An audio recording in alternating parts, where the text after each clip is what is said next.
Your regrets could bloom into something beautiful. Watch this. We carry our regrets like stones in our pockets, weighing us down with every step. We tell ourselves that if we could only go back, we would choose differently. But what if regret was never meant to be discarded?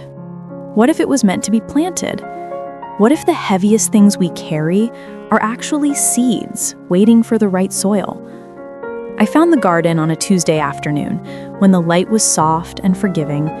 It sat behind a rusted iron gate at the end of a narrow street I'd walked past 100 times before, but never truly seen. The gate was open, just slightly, as if it had been waiting for me. Beyond it, rows of flowers bloomed in colors I couldn't name, petals that seemed to hold their own light even beneath the shade of ancient oak trees. A wooden sign hung crooked on the gate, its letters faded but still legible. The garden of what could have been. I stepped inside without thinking, drawn by something I couldn't explain, a pull that felt like gravity and grief all at once. The gardener was kneeling beside a bed of silver blue blossoms when I entered. She was older, with hands darkened by soil and years, her hair pulled back in a loose braid streaked with gray. She didn't look up at first, just continued working the earth with careful, deliberate movements, as if she were handling something precious and fragile. When she finally turned toward me, her eyes held a quiet sadness, the kind that comes not from a single loss, but from understanding the weight of many. "You're here," she said simply, as though my arrival had been expected all along. Most people walk past the gate their whole lives. Only those ready to plant ever walk through. I didn't understand what she meant, but something in her voice kept me from turning away. "Plant what?" I asked, my own voice sounding small in the stillness of the garden. She stood slowly, brushing dirt from her knees, and gestured to the flowers surrounding us. "These," she said. "Every flower here grew from something someone wished they could take back. A word spoken in anger, a goodbye left unsaid, a choice that changed everything." I looked more closely at the blossoms then. Some were delicate and pale, others deep and vibrant, but all of them seemed to hum with a strange energy, a kind of living memory. "Regrets," I whispered, and she nodded. She walked along a narrow path between the flower beds, and I followed, my footsteps soft on the moss-covered stones. "I've been tending this garden for longer than I can remember," she said, her voice steady and unhurried. "People come here carrying things they can't forgive themselves for. They think they want to forget, to erase, to bury it all and move on. But that's not how it works. Regret doesn't disappear just because you ignore it. It festers, it grows heavy, it takes root in the darkest corners of your heart." She paused beside a cluster of deep crimson flowers, their petals edged in gold. "But here, we give it a different kind of soil. Here, regret becomes something else." I thought of my own regrets then.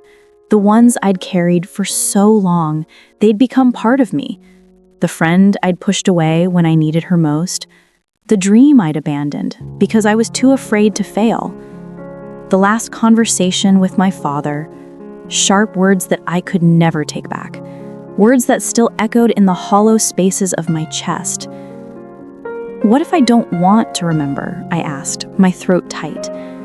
The gardener turned to me, her expression soft but unwavering. "Then you'll carry them forever," she said. "But if you're willing to face them, to truly see them for what they are, they can grow into something beautiful. Not something that erases the pain, but something that gives it purpose." She handed me a small wooden box, smooth and worn from use. "Inside, you'll find seeds, but they won't grow from soil alone. They need water, and the only water that works here is tears. Not the kind you cry from self-pity, but the kind that come from truly understanding, from truly feeling. You have to stand before your regret, acknowledge it fully, and let yourself grieve what was lost. Only then will it bloom."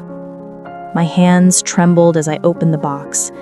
Inside were 3 small seeds, each one dark and unremarkable, but I knew somehow that they represented the 3 regrets I held closest. The gardener led me to an empty patch of earth, freshly turned and waiting. I knelt down, the cool soil pressing against my knees, and held the first seed in my palm. It was small and hard, and as I looked at it, I thought of my friend, of the way her face had looked when I told her I didn't need her anymore, of the years that had passed in silence.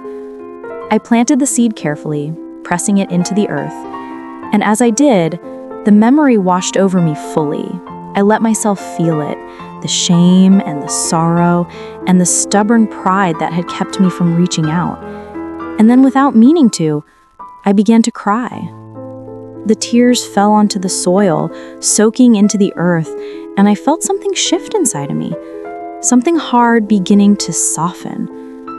I planted the second seed, thinking of the dream I'd let die, the music I had once loved to create but had convinced myself wasn't practical, wasn't worth pursuing. I'd traded passion for safety, and though I'd never starved, I'd never truly lived either. The tears came again for the songs I'd never written, for the version of myself I'd been too frightened to become. And the third seed, the hardest one, I planted while thinking of my father, of his tired eyes and the way I'd shouted at him about things that didn't matter, things I couldn't even remember now, and how he died before I could say I was sorry, before I could tell him I understood, before I could say I loved him. The tears fell freely then, and I let them, no longer trying to hold anything back. Time passed strangely in that garden. It might have been minutes or hours, but when I finally looked up, the sun had shifted and the light had turned golden. The gardener stood nearby, watching quietly, her expression patient and kind. And where I had planted the seeds, small green shoots were beginning to emerge, pushing through the soil with a determination that took my breath away.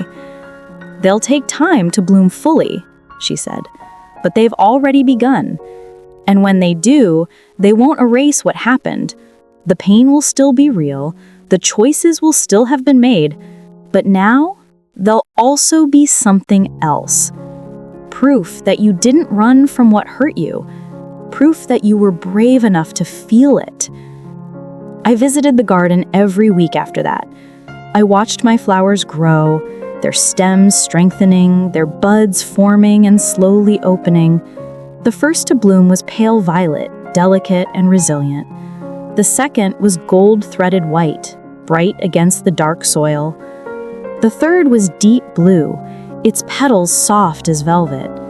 They were beautiful, each one, and when I looked at them, I still felt the ache of what I'd lost, but I also felt something new. Gratitude, perhaps, or acceptance. A sense that my regrets, as painful as they were, had shaped me into someone capable of tenderness, of understanding, of growth. The gardener smiled when she saw them in full bloom. She said, "Now you know. Regret isn't the end of the story. It's just the soil from which something truer can grow." What we regret most deeply can become what teaches us to live most fully, if only we're brave enough to let it bloom.